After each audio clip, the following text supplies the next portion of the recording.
વિષય ખેડૂતોનો છે. કલેક્ટર સાહેબને નિર્ણય લેવા દો એકવાર. સાહેબ નિર્ણય લેશે, કાયદાની જોગવાઈ પ્રમાણે લેશે.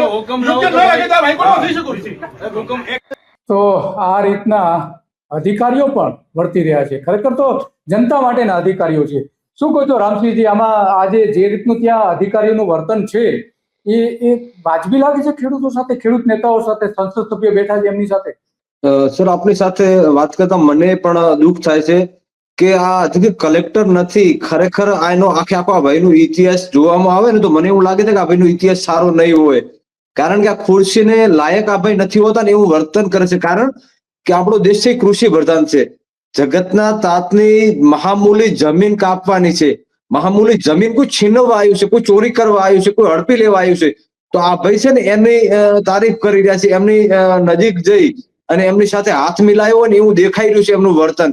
અને એક બાજુ જગતનો તાત છે કેવા આવ્યું છે કે મારી મહામૂલી જમીન છે, મારી જમીન આનાથી બંજર બનશે, આનાથી માર્કેટ વેલ્યુએશન તૂટી જશે, હું આ જમીનને એને નહીં કરી શકું, મારા એની અંદર મકાન હું નહીં બાંધી શકું, હું કોઈ સારું કાર્ય નહીં કરી શકું, એટલે મારી જમીન.